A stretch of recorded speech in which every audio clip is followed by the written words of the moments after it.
ইসলাম কখনো কোনো ধর্মের মানুষকে অযৌক্তিকভাবে ছোট করাকে উৎসাহিত করেনি। অন্য মানুষের কষ্টের কারণ তৈরি করা ইসলামের শিক্ষা না। আহমদুল্লাহ হুজুর বলছেন আহম্বকের মতো যে, আপনি যাকে ভালোবাসেন খেলার জন্যে, আমি তাকে ঘৃণা করি আল্লাহর জন্যে। কত বড় আহম্বকের মতো কথা! আল্লাহ কি বলছে যে তাদেরকে ঘৃণা করেন? তাদেরকে আপনার ধর্ম শেখান, বোঝান, আপনার আখলাক দিয়ে, আপনার চরিত্র দিয়ে, আপনার নীতি আদর্শ দিয়ে, আপনার আচরণ দিয়ে, আপনার ভাষা দিয়ে, আপনার আন্তরিকতা দিয়ে, আপনার জীবনযাপনের সৌন্দর্য, ইসলামের সৌন্দর্য তাকে আপনি দেখান, তাদেরকে দেখান। হিন্দু, বৌদ্ধ, খ্রিস্টান, নাস্তিক আপনার জীবনযাপন দেখে, আপনার আখলাক, আকীদা, চরিত্র দেখে তারা আকৃষ্ট হবে। ইসলাম ধর্ম কত সুন্দর ধর্ম।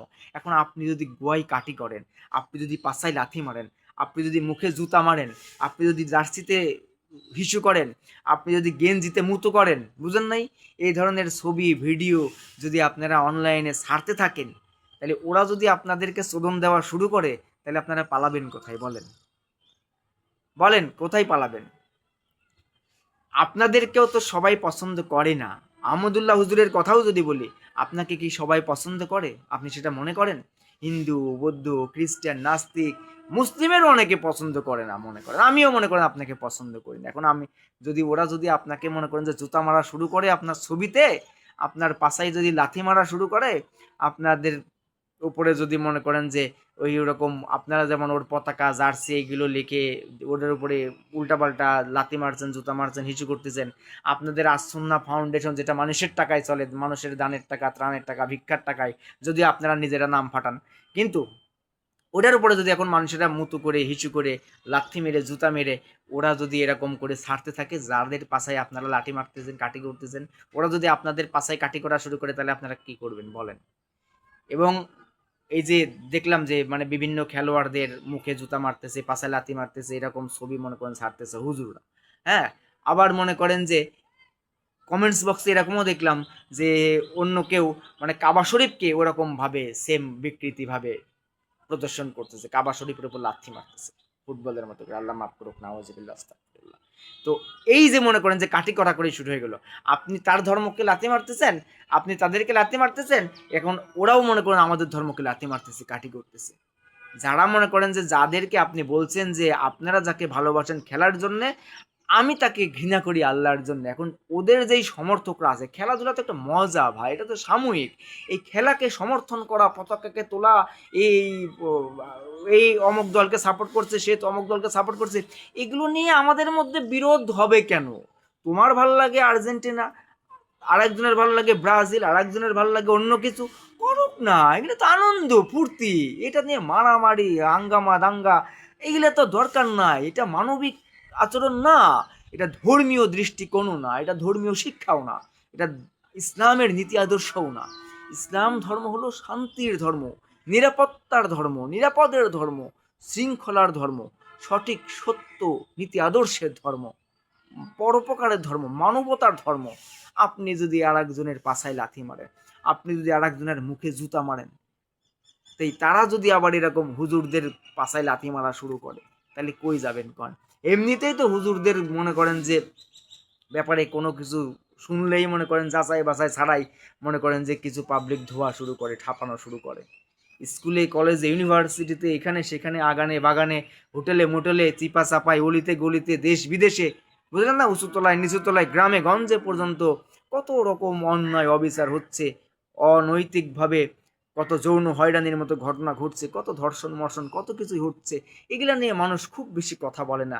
কত মডেলিং ফডেলিং, নাটক, সিনেমা, এটা সেটা, ফ্যাশন শোর নামে মেয়েরা উলঙ্গপনা করে বেড়াচ্ছে, ল্যাংটা হয়ে যাচ্ছে। এদেরকে আবার বলে কি? উষ্ণতা ছড়াচ্ছেন, আধুনিকতা ছড়াচ্ছেন, এই করছেন, সেই করছেন। হ্যাঁ, আর হুজুররা মনে করেন হালকা একটু এর বউ নিয়ে ঘুরতে গেছে একটু পার্কে, এই মারেছে হুজুর, নিয়ে নিয়ে আইছে বাইরে, কাহিনী কি?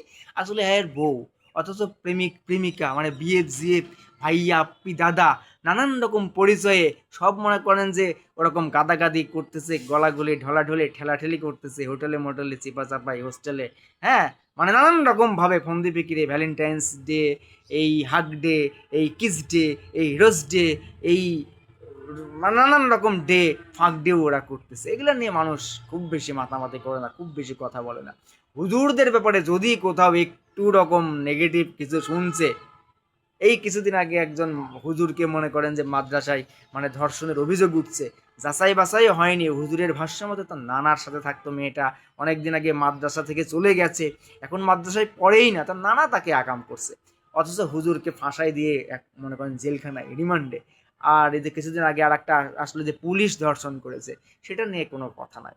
জেনারেল শাখায় প্রতিনিয়তই এগুলো ধর্ষণ মর্ষণ এগুলো এখন মানে সাধারণ ব্যাপার হয়ে গেছে, বিএফ জিএফ এগুলো ওপেন সিক্রেট ব্যাপার হয়ে গেছে। অনেক মা বাবারা তো জানেই যে তার মেয়ের মনে করেন 9 20 6 গুণটা মানে বয়ফ্রেন্ড আছে।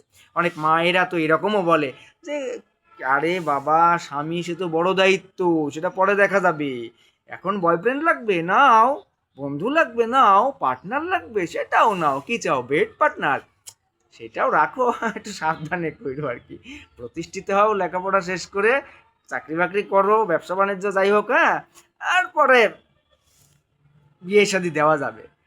ওই যেই বোকাচোদা পাবে তাকে, হ্যাঁ মনে করেন শহর ঢুকে যাবে, বুঝলেন নাই? এগুলা নিয়ে কোনো কথা নাই, এগুলা নিয়ে বাধা নাই, সার্টিফিকেটস তো পাইছে, সেটা এখন গ্রাজুয়েটেড, বুঝলেন নাই? সে অমুক ইউনিভার্সিটি থেকে গ্রাজুয়েশন কমপ্লিট করছে, তার চরিত্র মনে করেন যে একদম কার্তিক মাসের মতো ছেদ্রা বেদ্রা করে ফেলাইছে, এটা নিয়ে কোনো সমস্যা নাই অনেক মা বাবা। তো আমাদের এই সমাজে অথচ মাদ্রাসায় একটু কিছু শুনলেই যাচাই বাছাই ছাড়াই হুজুরদের কাঠি কড়াকড়ি শুরু করে। তো এখন হুজুররা যেভাবে শুরু করেছে, বিভিন্ন প্লেয়ারের পাছায় লাথি, মুখে জুতা, হ্যাঁ, ওই জার্সিতে পতাকাতে হিসু, এগুলা যদি ওই ওরা আবার আপনাদের বিরুদ্ধে শুরু করে, তাহলে আপনারা কি করবেন কম? ইসলাম তো এটা শিক্ষা দেয় না যে আপনি আরেকজনের জুতা মারবেন, পাছায় লাথি মারবেন, কাঠি করবেন, হিসু করবেন, ইসলাম এটা শিক্ষা দেয় না। ইসলাম এটাও শিক্ষা দেয় না যে আপনারা ধর্ম বিক্রি করে খাবেন।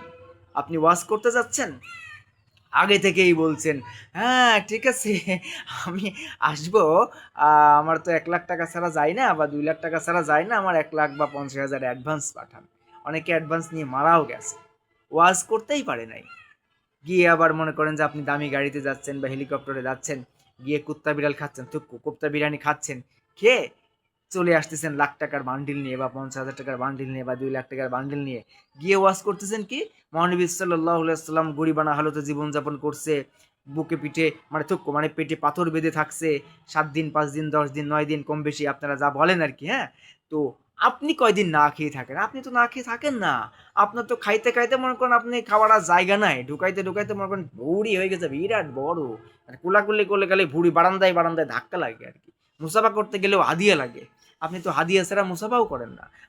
আমি এর আগে একবার জাতীয় মসজিদের মতো জায়গায় দোয়া চাই মানে জুম্মার নামাজে গেলাম, তো আমার আমেরিকান বস ইউজিনেট রবার্ট বব, তো আমি তার সাথে যেহেতু দীর্ঘ বছর ছিলাম, তো আমি তাকে বললাম যে এই ঢাকায় আসার পরে বললাম যে এরকম আমার বসের জন্য একটু দোয়া করেন, আমার বস খুব ভালো মানুষ। তো আমাকে বলল যে নাম লেখেন টাকা দেন। তাই বললাম যে